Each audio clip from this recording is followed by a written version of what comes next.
Assalamualaikum warahmatullahi wabarakatuh. Perkenalkan, nama saya Bima Sakti. Di sini saya akan memberikan penyelesaian dari soal algoritma penyelesaian blind and heuristic.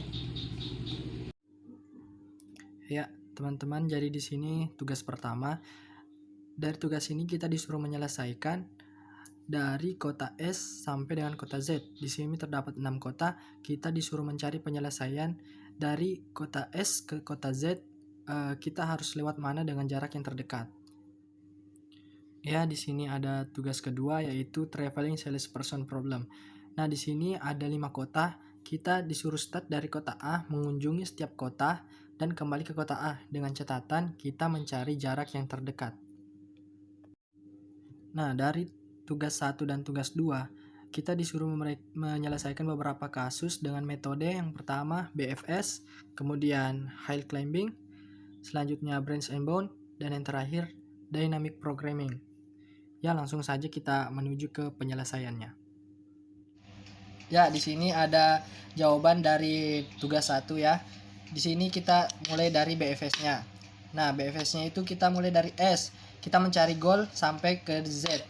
Nah, dari S ini diturunkan hanya ada 2 cara, yaitu B dan A. Dan dari B diturunkan ke A dan ke C, dan A itu diturunkan ke B dan D. Dan dari turunan-turunan ini kita cari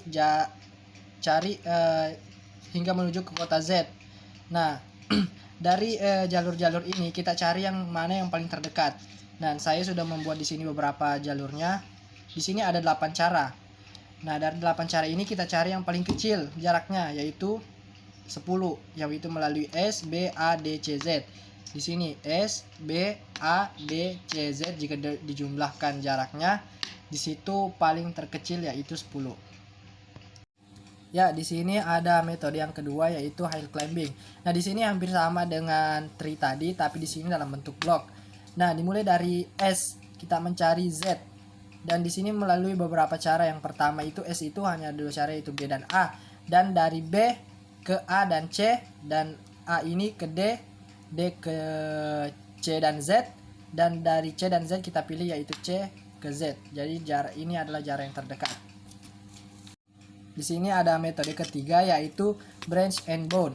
Di sini hampir sama dengan hill climbing tadi, tetapi di sini kita tulis dalam kolom itu sudah kota apa aja yang sudah kita lewati. Nah, dimulai dari S. S ini kan tadi B dan A. Jadi kalau kita pilih B dan A, jadi kita tulis SB dan SA. Selanjutnya ada 2 pilihan itu, yang ke A dan ke C, jadi kita tulis SBC dan SBA. Begitu seterusnya sampai didapat ke Z. Sampai dapat Z kita tulis sudah apa aja yang sudah dilewati, yaitu S, B, A, D, C, dan Z. Selanjutnya yaitu metode ketiga, dynamic programming. Dynamic programming ini hampir sama dengan branch and bound.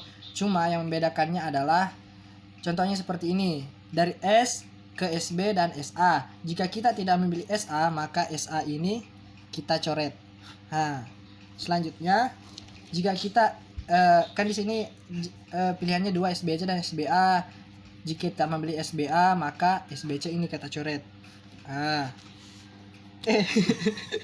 Selanjutnya yang kita pilih kita coret. Ini satu aja, tidak ada dicoret. Ini dipilih SBADC, jadi kita coret yang ini.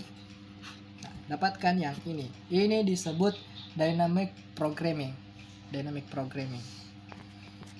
Nah, jadi guys, di sini ada penyelesaian dari tugas 2, yaitu dari kota A kita harus melewati semua kota, tapi dengan catatan kita mencari jarak yang paling dekat. Nah, di sini dari kota A ini ada 4 pilihan, yaitu E, D, C, B. Terserah kita mau lewat mana dulu. Kita sudah melewati semuanya sampai diturunkan sampai goalnya di A, kembali ke A. Tetapi dengan catatan sudah melewati semua kota. Nah, di sini kita mencari jarak yang paling dekat. Di sini sudah saya tulis. Nah, di sini ada 5 cara ya. Dan yang paling kita lihat yang paling dekat itu dengan jarak 375. Jadi bisa yang cara 1, cara 4, dan cara 5. Ya, selanjutnya metode hill climbing. Nah, di sini jika kita tadi memilih yang ini, maka kita cari hill climbingnya, yaitu dalam bentuk blok. Misalnya dari A, kita di sini ada 4 pilihan mau lewat mana, dan kita selanjutnya karena kita beracuan dari sini jadi melewati E, selanjutnya ke D, selanjutnya ke B, C, dan kembali lagi ke A. Ini adalah jarak yang paling dekat. Bisa juga lewat sini dan di sini. Kita ambil contoh aja karena sama juga kan? Iya kan? Selanjutnya metode branch and board. Di sini metodenya sudah saya jelaskan tadi seperti tugas yang pertama. Misalnya A, jika kita memilih ke E, jadi kita tulis AE. Seperti itu selanjutnya sampai diturunkan sampai mencapai goalnya kembali ke A. Jadi kita tulis jarak kota apa saja yang sudah dilewati sesuai urutan, misalnya A, E, D, B, C, A, itu jarak yang sudah dilewati. Selanjutnya metode dynamic programming.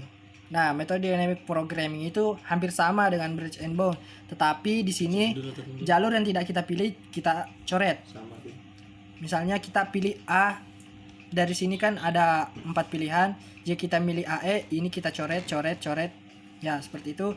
Dan ini juga jika kita memilih AED, maka ini dan ini kita coret. Jika kita memilih lagi AEDB, maka ini dicoret.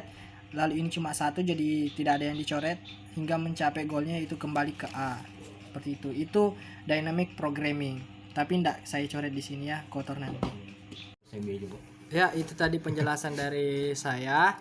Sekian dan terima kasih. Wassalamualaikum warahmatullahi wabarakatuh.